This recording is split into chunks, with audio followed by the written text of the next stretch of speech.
चंद्र ग्रहण। दोस्तों बता दें कि होली के समय लग रहा है साल 2026 का ये पहला चंद्र ग्रहण। इससे पहले साल 2026 का पहला सूर्य ग्रहण लगा था 17 फरवरी 2026 को, और वो हमारे भारत में नहीं दिखा था। लेकिन ये जो साल 2026 का पहला चंद्र ग्रहण 3 मार्च 2026 को लग रहा है, ये हमारे भारत में दिखेगा। इसीलिए यह चंद्र ग्रहण और भी ज़्यादा चर्चा में बना हुआ है।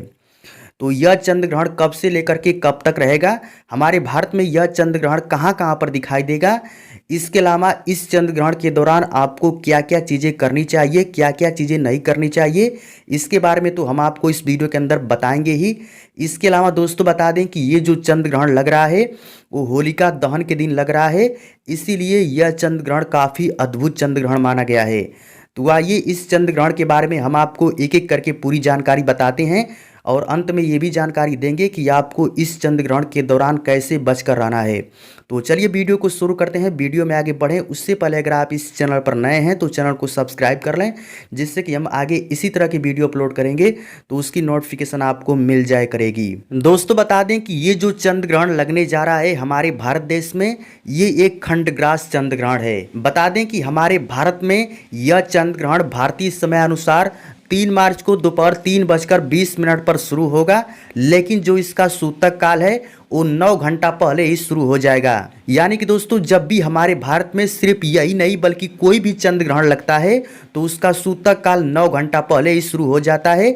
जैसा कि इस चंद्र ग्रहण का सूतक काल 9 घंटा पहले शुरू हो जाएगा, और इस चंद्र ग्रहण का जो शुरुआती टाइम है वो दोपहर 3:20 पर यह चंद्र ग्रहण शुरू होगा, और शाम के समय 6:47 पर यह चंद्र ग्रहण समाप्त हो जाएगा। यानी कि इस चंद्र ग्रहण की कुल अवधि 3 घंटे 27 मिनट तक रहने वाली है। अब दोस्तों बात करते हैं कि ये जो चंद्र ग्रहण है वो हमारे भारत में कहाँ कहाँ पर दिखाई देगा।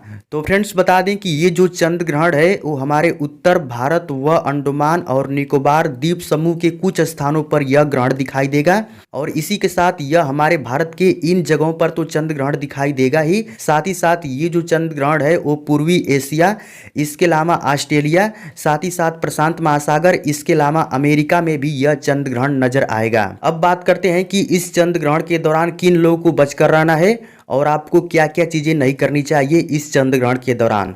तो जब से यह चंद्र ग्रहण शुरू होगा तो किसी भी गर्भवती महिलाओं को घर से बाहर नहीं निकलना है। साथ ही साथ गर्भवती महिलाओं को जो भी आपके घर में चाकू, छुरी, छैनी, हथौड़ी हो गया, इन सभी नुकीली धार वाली चीज़ों को हाथ नहीं लगाना है। साथ ही साथ दोस्तों बता दें कि जो भी आपके घर में 65 या 70 या फिर 80 साल के ऊपर उम्र वाले व्यक्ति, जैसे कि आपके दादा दादी, नाना नानी हो गए, इन लोगों को भी आप घर से बाहर मत निकलने दीजिएगा, क्योंकि चंद्र ग्रहण के दौरान जो भी पराबैंगनी किरणें आती है वो निगेटिव और नकारात्मक होती है, और इनसे उन पर काफ़ी बुरा असर पड़ेगा। और इतना ही नहीं दोस्तों, आपके घर में कोई भी खाने पीने की चीज़ रखी हुई है उसमें आप तुलसी के पत्ते अवश्य डाल दें, और आप किसी भी मंदिर के द्वार को मत खोलिएगा, और साथ ही साथ आप ओम नमः स्वाहा का जाप कीजिएगा। और इसी के साथ जैसे ही यह चंद्र ग्रहण समाप्त हो जाएगा तो आपको अपने पूरे घर में गंगा जल का छिड़काव करके तुरंत स्नान कर लेना है। और बता दें कि ये जो चंद्र ग्रहण लग रहा है शाम को होलिका दहन है, यानी कि होलिका पर सम्मत लोग जलाएंगे। तो आप चंद्र ग्रहण को देखते हुए होलिका पर सम्मत जलाइएगा, क्योंकि ये जो चंद्र ग्रहण है इसका समापन तिथि है 6:47 पर, और जो होलिका दहन का शुभ मुहूर्त रखा गया है वो शाम 7 बजे से लेकर के रात 8:50 तक आप होलिका जला सकते हैं। आप 7 बजे से लेकर के 8:50 तक आप होलिका जलाइएगा, वरना आपको काफ़ी हानि होगी। तो ये सभी चीज़ें आपको ध्यान रखना है। और चंद्र ग्रहण से लेकर के अगर आप अब भी कुछ हमसे सवाल या जवाब करना चाहते हैं तो इस वीडियो के नीचे कमेंट करके पूछ सकते हैं, मैं आपका रिप्लाई करूँगा। तो चलिए मिलते हैं किसी और वीडियो में किसी और नई जानकारी में, तब तक के लिए जय हिंद, वंदे मातरम।